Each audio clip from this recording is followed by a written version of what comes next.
Hi guys, അയ്യനമന സീരീസിന്റെ part 2 explanation ആണ് ഈ വീഡിയോ. പാർട്ട് 1 നിങ്ങൾ കണ്ടിട്ടില്ലെങ്കിൽ ഡിസ്ക്രിപ്ഷനിൽ ഞാൻ കൊടുത്തേക്കാം. അത് കണ്ടതിന് ശേഷം മാത്രം ഈ വീഡിയോ കാണുക.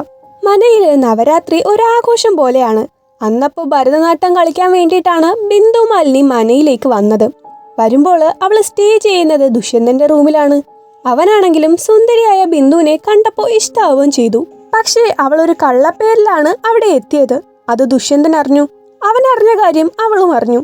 അന്ന് തന്നെ മനേന്ന് ആരും അറിയാതെ രക്ഷപ്പെടാൻ അവൾ ശ്രമിച്ചെങ്കിലും അവൻ അവളെ പിടികൂടി. അവൾക്ക് തന്റെ സാഹചര്യം മൂലം കള്ളം പറയേണ്ടി വന്നതാണ്. അവളുടെ അച്ഛൻ പണക്കാരനായിട്ടുള്ള ഒരു ബിസിനസ്മാൻ ആണ്. പുള്ളിക്ക് ഒരു ബിസിനസ് പൊട്ടിയതും ഒരുപാട് കടബാധ്യതയായി. അതുകൊണ്ട് അയാളെ സഹായിക്കാൻ ഹരീഷ് എന്ന് പറഞ്ഞിട്ടുള്ള ഒരു പുള്ളി വന്നു. ഹരീഷിന് ഒരു കണ്ടീഷൻ മാത്രമേ ഉണ്ടായിരുന്നുള്ളൂ. ബിന്ദുവിനെ അയാൾക്ക് കല്യാണം ചെയ്തു കൊടുക്കണം. അവളുടെ അച്ഛൻ അതിന് സമ്മതിച്ചു. എന്നാൽ വെറും 24 വയസ്സുള്ള ബിന്ദുവിന് 54 വയസ്സുള്ള ഹരീഷിനെ കല്യാണം കഴിക്കാൻ പറ്റില്ലായിരുന്നു. അതുകൊണ്ട് വീട് വിട്ട് ഇറങ്ങി വന്നതാണ് ബിന്ദു. അതുമാത്രമല്ല, അവൾക്ക് ആസ്മയുണ്ട്. അവൾ എപ്പോഴും കയ്യിൽ ഒരു ഇൻഹേലർ കൊണ്ടിട്ടാണ് നടക്കുന്നത്. ദുഷ്യന്തയ്ക്ക് ഇതെല്ലാം കേട്ട് അവളോട് സഹതാപം തോന്നി. അതുകൊണ്ട് അവളടുത്ത് ഇന്ന് പോവണ്ട, അടുത്ത ദിവസം പൊക്കോളാൻ വേണ്ടിയിട്ട് പറയാണ്. എന്നാൽ അടുത്ത ദിവസം രാവിലെ മനയിലേക്ക് ബിന്ദുവിന്റെ അച്ഛൻ പോലീസിനെ വിളിച്ചുകൊണ്ട് വന്ന് പ്രശ്നം ഉണ്ടാക്കി. ആ ഒരു സാഹചര്യത്തിൽ അവളെ രക്ഷിക്കാൻ വേണ്ടി ദുഷ്യന്ത അവര് തമ്മിൽ പ്രേമത്തിലാണെന്ന് പറഞ്ഞു.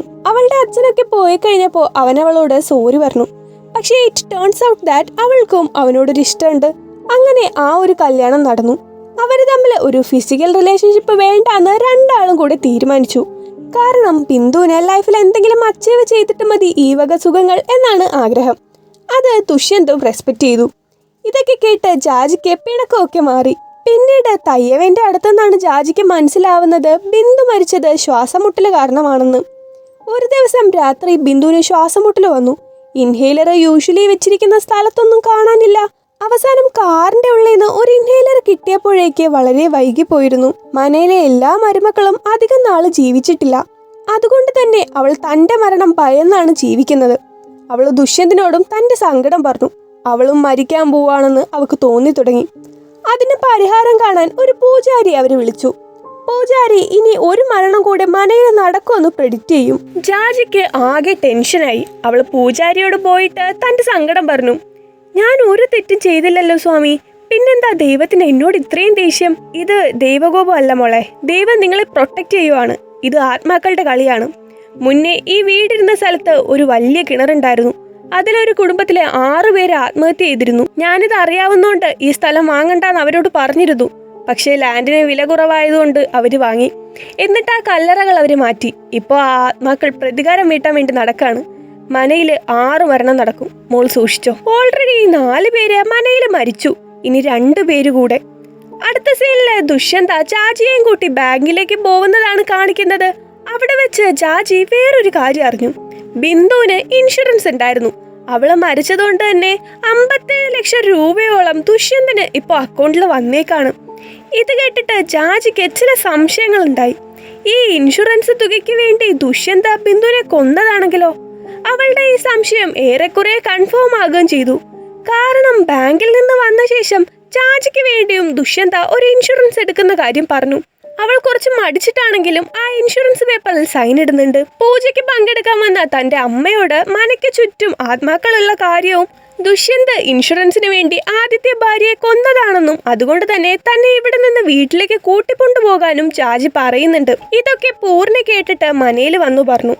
നാഗമ്മ ജാജിയെ കാര്യങ്ങൾ പറഞ്ഞ് മനസ്സിലാക്കി. ആത്മാക്കൾ മനയ്ക്ക് ചുറ്റുമുണ്ടെന്ന് നാട്ടുകാരെ പറഞ്ഞു പരത്തുന്നതാണ്. ഇനി അഥവാ ഉണ്ടെങ്കിൽ തന്നെ അതിന് പ്രതിവിധിയായി വീടിന് ചുറ്റും അഷ്ടദിക് ബന്ധനം ചെയ്തിട്ടുണ്ട്. ജാജിയെ ദുഷ്യന്ത് കല്യാണം കഴിച്ചത് തന്നെ നാഗമ്മയുടെ നിർബന്ധം കാരണമാണ്. ദുഷ്യന്തന് ഒരിക്കലും ഒരാളെ കൊല്ലുന്ന കാര്യം ചിന്തിക്കാൻ കൂടി കഴിയില്ല. അവനൊരു നല്ല മനുഷ്യനാണ്. ജാജിയുടെ ഒരു സമാധാനത്തിന് വേണ്ടി മനയിൽ ഒരു പൂജ നടത്തി. ഇനി ദുഷ്ടശക്തികൾ കാരണം പ്രശ്നമൊന്നും ഉണ്ടാവില്ലെന്ന് സ്വാമി പറയുന്നതും ജാജിക്ക് സമാധാനായി. പൂജയില് മഹേഷ് വന്നിട്ടുണ്ടായില്ല. അതുകൊണ്ട് അയാൾക്ക് പ്രസാദം കൊടുക്കാൻ വേണ്ടിയിട്ട് ജാജി പോയി. ഞെട്ടിക്കുന്ന ഒരു കാഴ്ചയാണ് ജാജി കണ്ടത്. മഹേഷ് റൂമിലെ മരുന്നിന്റെ ഓവർഡോസ് കാരണം മരിച്ചു കിടക്കുന്നു. ഇതോടെ എല്ലാവരുടെയും സമാധാനം പോയി. പൂജാരിയുടെ പ്രഡിക്ഷൻ സത്യമാവുകയാണ്. ഓൾറെഡി മനയിൽ 5 മരണമായി. ഇനി ആരാകുമെന്ന് ആർക്കും അറിയില്ല. അതുകൊണ്ട് മനയിൽ നിന്ന് എങ്ങോട്ടേലും പോയി രക്ഷപ്പെടാന്ന് ശിവ പറഞ്ഞെങ്കിലും മനയിൽ നിന്ന് പോകാൻ നാഗമ്മ തയ്യാറായിരുന്നില്ല. രാത്രി ഉറങ്ങിക്കിടന്ന നാഗമ്മ ഒരു ശബ്ദം കേട്ടുണർന്നു. നോക്കുമ്പോ പുറത്ത് മഹേഷിന്റെ കുഴിമാടം ആരൊക്കെയോ കുഴിക്കാണ്. എല്ലാവരും കൂടി ഓടി അങ്ങോട്ടേക്ക് എത്തി. അവിടെ നിൽക്കുന്നത് വേറെ ആരെയല്ല, ആദ്യത്തെ എപ്പിസോഡിൽ കണ്ട പോലീസ് ഓഫീസറാണ്. മഹേഷിന്റേത് സൂയിസൈഡ് അല്ല, മറിച്ച് കൊലപാതകമാണെന്ന ജാജിയുടെ സംശയമാണ് പുള്ളിയെ ഇവിടെ എത്തിച്ചത്. പാതിരാത്രി വീട്ടുകാരുടെ സമ്മതം ഇല്ലാണ്ട് കുഴിമാടം തുറക്കാമോ എന്ന ലോജിക്ക് ചോദിക്കരുത്, കഥയിൽ ചോദ്യമില്ല. ഓക്കെ, മഹേഷിന്റെ ശരീരം പോസ്റ്റ്മോർട്ടം ചെയ്യാണ്ടാണ് കുഴിച്ചിട്ടത്. കൂടാതെ അടുപ്പിച്ചുള്ള വീട്ടുകാരുടെ മരണവും ആർക്കായാലും ദുരൂഹത തോന്നും. മഹേഷിന്റെ മൃതദേഹം കൊണ്ടുപോകുന്നത് അവരെല്ലാം എതിർത്തു. എന്നാൽ പോലീസ് അതൊന്നും വകവെച്ചില്ല. നാഗമ്മ ജാജിയുടെ കരണത്തടിച്ചു. മനയിലെ മരണങ്ങൾക്കൊക്കെ കാരണം ദേവകോപവും ആത്മാക്കളുമല്ല, മറിച്ച് മനയിലുള്ള ആരോ ആണെന്നാണ് ജാജിയുടെ വാദം. മഹേഷ് സ്വയം മരുന്ന് കഴിച്ച് മരിച്ചതല്ല, മറിച്ച് ശിവ മഹേഷിനെ നിർബന്ധിച്ച് മരുന്ന് കൊടുത്തു കൊന്നതാണെന്നും താനത് കണ്ണുകൊണ്ട് കണ്ടതാണെന്നും ജാജി പറഞ്ഞു. അന്ന് ജാജി കണ്ടതൊക്കെ നമ്മളെയും കാണിക്കുന്നുണ്ട്. രാത്രി ആരും കാണാണ്ട് പൂർണ്ണയുടെ റൂമിലെത്തിയ ജവരയെ മഹേഷ് കണ്ടു. കുടിച്ച് ബോധം പോയ മഹേഷ് അവിടെ കിടന്ന് ബഹളം ഉണ്ടാക്കി. അത് കേട്ട് അങ്ങോട്ടേക്ക് വന്ന ശിവ മഹേഷിനെ റൂമിലേക്ക് കൂട്ടിക്കൊണ്ടുപോയി. പുറകെ ജാജിയും പോയി. ജവരയെയും പൂർണ്ണയും തമ്മിൽ ഒരു വഴിവിട്ട ബന്ധമുണ്ടെന്ന് മഹേഷ് കരുതി. പക്ഷേ സംഭവം അതല്ല. പൂർണ്ണയ്ക്ക് വേറൊരു പയ്യനെ ഇഷ്ടമാണ്. അവർ തമ്മിൽ ഒരു ഫിസിക്കൽ റിലേഷൻഷിപ്പ് ഉണ്ടായി. ഇപ്പോ അവൾ പ്രഗ്നന്റ് ആണോ എന്ന് അവൾക്കൊരു പേടി. അതുകൊണ്ട് ജവരയെ കൊണ്ട് അബോർഷൻ ടാബ്ലറ്റ് വാങ്ങി വരാൻ പറയാനാണ് പൂർണ്ണി അയാളെ വിളിച്ചത്. ഇതെല്ലാം കേട്ട് മഹേഷിനാകെ വല്ലാണ്ടായി. താൻ പുഷ്പവതിയുടെ പഴയ ഒരു ലെറ്റർ കണ്ടെത്തിയെന്ന് മഹേഷ് പറയവേ, എന്റെ പൊന്നെ, നീ ഇനി അവളുടെ കാര്യം പറയാതെ കിടന്നുറങ്ങ് എന്ന് പറഞ്ഞ് ശിവ 3 ടാബ്ലറ്റ് നിർബന്ധിച്ച് അവനെ കഴിപ്പിച്ചു. ഇതെല്ലാം കേട്ട് പൂർണിയെ കുടുംബത്തിന്റെ മാനം കൊണ്ടുപോയി കളഞ്ഞല്ലോ എന്ന് പറഞ്ഞ് എല്ലാവരും വഴക്കു പറഞ്ഞു. ശിവ ഒരു പ്രിസ്ക്രിപ്ഷൻ ജാജിക്ക് നേരെ നീട്ടി. അത് മഹേഷിന്റേതാണ്. അതില് അവനിക്ക് 3 ടാബ്ലറ്റ് വരെ കൊടുക്കാമെന്ന് എഴുതിയിട്ടുണ്ട്. എല്ലാവരുടെയും കൺഫ്യൂഷനൊക്കെ തീർന്ന സ്ഥിതിക്ക് മഹേഷിന്റെ ബോഡി പോസ്റ്റ്മോർട്ടം നടത്താതെ തിരിച്ചു കൊണ്ടുവരാൻ ശിവ പറഞ്ഞു. അതുപ്രകാരം രാവിലെ തന്നെ മഹേഷിന്റെ ബോഡി വീണ്ടും കുഴിച്ചുമൂടി. പക്ഷെ ഇതിനകം മഹേഷിന്റെ പോസ്റ്റ്മോർട്ടം നടന്നിരുന്നു. ഇത് പോലീസുകാരൻ വീട്ടുകാരോട് പറഞ്ഞില്ല. എന്നാൽ ജാജിയോട് അയാൾ അത് പറഞ്ഞു. ഡോക്ടേഴ്സ് ആണെങ്കിലും ഇതൊരു നാച്ചുറൽ ഡെത്ത് അല്ല എന്ന് പറഞ്ഞിരുന്നു. ബാക്കി റിസൾട്ട് വൈകുന്നേരം അറിയിക്കാന്ന് അയാൾ പറയാണ്. അയാളുടെ ആവശ്യപ്രകാരം മരിച്ചുപോയ അമ്മായിയച്ഛന്റെ മെഡിക്കൽ റിപ്പോർട്ടും ജാജി അയാൾക്ക് സംഘടിപ്പിച്ചു കൊടുത്തു. ഇതെല്ലാം ജോലിക്കാരി തയ്യവ ഒളിച്ചു നിന്ന് കേൾക്കുന്നതായിട്ടും കാണിക്കുന്നുണ്ട്. മഹേഷ് പൂർണ്ണയുടെ ഒരു ലെറ്റർ കിട്ടിയ കാര്യം പറഞ്ഞത് ജാജിക്ക് ഓർമ്മ വന്നു. അതിൽ നിന്ന് എന്തെങ്കിലും തെളിവ് കിട്ടിയാലോ എന്ന് കരുതി അവൾ മഹേഷിന്റെ റൂമിലേക്ക് പോയി. എന്നാൽ ആ റൂമിൽ ഒരു സാധനങ്ങളും ഇല്ലായിരുന്നു.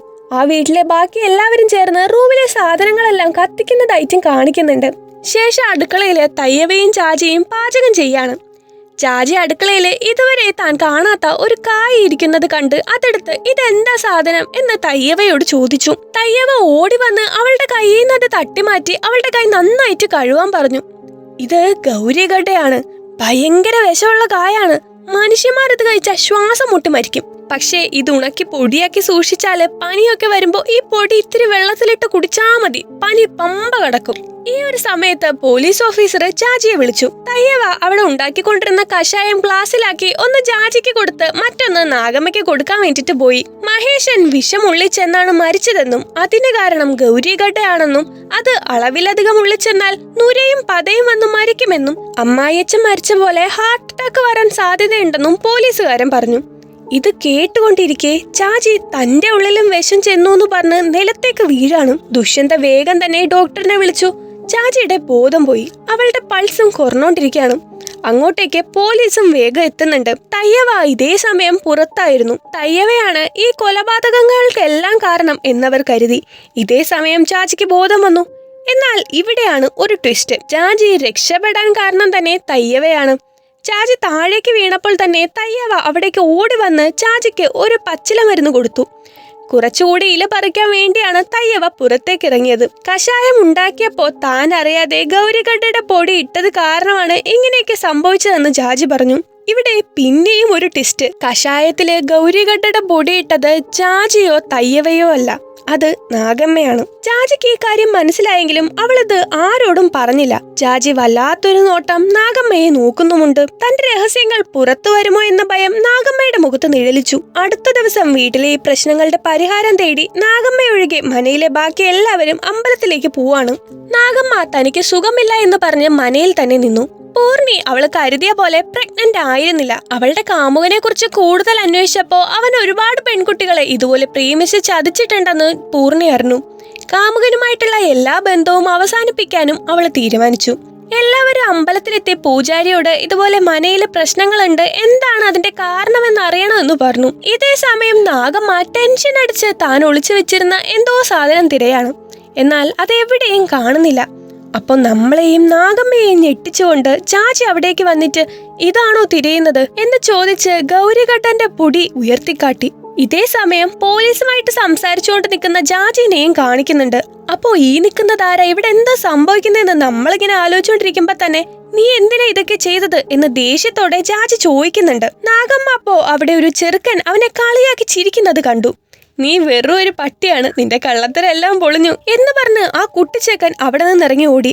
അവന്റെ പുറകെ പോയ നാഗമ്മ കൊണ്ടയ്യ സ്വാമിയുടെ പ്രതിഷ്ഠയ്ക്ക് മുന്നിൽ ചെന്ന് ക്ഷീണിച്ചിരുന്നു. ജാജി വീണ്ടും എന്തിനാണ് ഇതൊക്കെ ചെയ്തതെന്ന് ചോദിക്കുമ്പോ നാഗമ്മ തന്റെ കഥ പറയാൻ തുടങ്ങി. കുട്ടിക്കാലം മുതൽക്ക് തന്നെ നാഗമ്മ സെൽഫ് സെന്റേർഡ് ആണ്. പിള്ളേരുടെ കൂടെ കളിക്കുമ്പോഴും സ്വയം താനൊരു രാജ്ഞിയാണെന്നും എല്ലാവരും തന്നെ അനുസരിക്കണമെന്നും അവൾ വാശി പിടിച്ചു. ബാക്കിയുള്ളവരുടെ ആജ്ഞകൾ കേൾക്കാൻ അവൾ ആഗ്രഹിച്ചിരുന്നില്ല. പിള്ളേരുടെ അടുത്ത് അത് നടന്നു. എന്നാൽ വീട്ടിൽ അവളുടെ ഈ സ്വഭാവം അറിയാമായിരുന്ന അവളുടെ അമ്മ അവളെ എപ്പോഴും വഴക്ക് പറഞ്ഞിരുന്നു. ഈ ഒരു കാര്യം ബാക്കി പിള്ളേരറിഞ്ഞ് അവളെ കളിയാക്കി. ഇവിടെ റാണി, വീട്ടില് നീ വെറും പട്ടി. നാഗമ്മ ആ ചെക്കനെ ദേഷ്യം കൊണ്ട് കൊങ്ങയ്ക്ക് പിടിച്ച് ഞെരിച്ചു. ഇതറിഞ്ഞ അവളുടെ അമ്മ അവളെ അടുപ്പിലിരുന്ന കമ്പ് വെച്ച് പൊള്ളിച്ചു. നാഗമ്മയ്ക്ക് ഇത് സഹിക്കാവുന്നതിലും അപ്പുറമായിരുന്നു. അവളമ്മയ്ക്ക് ഗൗരിഘട്ട ഇട്ട ഫുഡ് ഉണ്ടാക്കി കൊടുത്തു. തന്റെ മകള് നന്നായെന്ന് കരുതി ആ അമ്മ ഫുഡ് കഴിച്ച് മിനിറ്റുകൾക്കകം തന്നെ ഹാർട്ട് അറ്റാക്ക് വന്ന് മരിച്ചു. അതിൽ പിന്നെ എല്ലാവരും അവളുടെ ആജ്ഞകൾക്കനുസരിച്ചാണ് ജീവിച്ചത്. അണ്ടിൽ പുഷ്പവതി വരുന്നത് വരെ. പുഷ്പവതി വന്നതിൽ പിന്നെ മഹേഷ് നാഗമ്മയ്ക്കെതിരായി. മാത്രവുമല്ല മനയിലെ യജമാന സ്ഥാനം തനിക്ക് വേണമെന്നും ഇല്ലെങ്കിൽ മഹേഷിനെയും കൊണ്ട് താൻ ഇവിടെ നിന്ന് പോവുമെന്നും പുഷ്പവതി പറഞ്ഞു. ആരെങ്കിലും തന്റെ സ്ഥാനത്തേക്ക് വരികയോ തന്നെ ചോദ്യം ചെയ്യുകയോ ആണെങ്കിൽ നാഗമ്മയുടെ ഉള്ളില് പക നിറഞ്ഞു പൊന്തും. അതിന്റെ ഭാഗമായിട്ടാണ് അവൾ ആ ചെക്കനെ കാണുന്നത്. ഈ ഒരു പക ചെന്ന് നിന്നത് പുഷ്പവതിയുടെ കൊലപാതകത്തിലാണ്. രാത്രി ഒരു അത്യാവശ്യ കാര്യം പറയാനുണ്ടെന്ന് പറഞ്ഞ് നാഗമ്മ പുഷ്പവതിയെ കിണറിനരികിലേക്ക് കൂട്ടിക്കൊണ്ടുവന്ന് കിണറ്റിലേക്ക് തള്ളിയിടുകയായിരുന്നു. ഇനി തനിക്കെതിരെ വരാൻ ആരും ഉണ്ടാകില്ല എന്ന് കരുതിയ നാഗമ്മയ്ക്ക് തെറ്റി. ചാർലത പുഷ്പവതി മരിച്ച ദിവസം കിണറ്റിൻകരയിൽ നാഗമ്മ നിൽക്കുന്നത് കണ്ടിരുന്നു. മാത്രവുമല്ല, സത്യത്തിൽ അവൾക്ക് കുഞ്ഞുങ്ങൾ ഉണ്ടാവാതിരിക്കാനുള്ള കാരണവും നാഗമ്മയാണ്. നാഗമ്മ ഏതോ ഒരു വിഷം ചാർലതയുടെ ഫുഡിൽ ചേർത്തത് കൊണ്ടാണ് അവൾക്ക് കൺസീവ് ചെയ്യാൻ പറ്റാത്തത്. അവൾ വേറൊരു ഡോക്ടറിനെ പോയി കണ്ടപ്പോഴാണ് ഈ കാര്യങ്ങളെല്ലാം അറിയുന്നത്. നാഗമ്മയുടെ തനി സ്വരൂപം മനസ്സിലാക്കിയ ചാർലത അവരുടെ കരണത്തിട്ട് 2 പൊട്ടിച്ചിട്ട് താൻ ഈ കാര്യം പോലീസിൽ അറിയിക്കുമെന്ന് പറഞ്ഞു. ചാർലതയുടെ മരണത്തിനു പിന്നിലും നാഗമ്മയാണ്. പിന്നീട് ആരെല്ലാം ഈ സത്യം അറിഞ്ഞോ അവരെയെല്ലാം നാഗമ്മ വകവരുത്തി. ഇതെല്ലാം കേട്ടുനിന്ന ജാജി ഇതെല്ലാം പിന്നെ എന്തിന് നീ ദൈവത്തിന്റെ തലയിൽ കൊണ്ടിട്ടു എന്ന് ചോദിക്കുമ്പോ ദൈവത്തിനില്ലാത്ത പ്രശ്നം നിനക്കെന്തിനാ എന്ന് പറഞ്ഞ് തിരിഞ്ഞ നാഗമ്മ ഞെട്ടിപ്പോയി. കൊണ്ടയ്യ ജാജിയുടെ രൂപത്തിൽ തന്റെ മുന്നിൽ നിൽക്കുന്നു. ഇത് കണ്ട് പേടിച്ച് കാല് സ്ലിപ്പായി അവര് മുറ്റത്തേക്ക് തലയിടിച്ച് വീണു. പൂജ കഴിഞ്ഞ് തിരിച്ചെത്തിയവര് കാണുന്നത് ചേതനയറ്റ നാഗമ്മയെയാണ്. മനയിലെ 6 മരണങ്ങൾ നടന്നു കഴിഞ്ഞു. ഇനി മുതൽ ജാജിയാണ് മനയിലെ കാര്യങ്ങളെല്ലാം നോക്കി കണ്ടു നടത്തേണ്ടത്. കൊണ്ടയെ ഇത്രയും പൂജിച്ച് ആരാധിച്ച നാഗമ്മ എങ്ങനെ മരണപ്പെട്ടു എന്ന് ആർക്കും അറിയില്ല. ഇതിനൊരു ഉത്തരമായി ജാജിയുടെ ഒരു ചിരിയുണ്ട്. അവിടെ കൊണ്ട് സീരീസ് എൻഡ് ആകുവാണ്. ഇതില് എൻ്റെ ഒരു കൺക്ലൂഷൻ എന്താണെന്ന് വെച്ചാൽ, ജാജിക്ക് ഒരു പോയിന്റില് നാഗമ്മയാണ് ഈ മരണത്തിനെല്ലാം പിന്നിലെന്ന് മനസ്സിലായിട്ടുണ്ടാവണം. ഇതിന്റെ എല്ലാം കണക്ക് കൊണ്ടയസ്വാമി തീർക്കുമെന്ന് ഉറപ്പായിരുന്നത് കൊണ്ട് അവളിതൊന്നും ആരോടും പറയാത്തതാവാം. അപ്പോ എങ്ങനെയുണ്ടായിരുന്നു ഈ സീരീസ്? നിങ്ങളുടെ അഭിപ്രായങ്ങൾ കമന്റ് ചെയ്യുക. Thank you for watching and see you in the next video.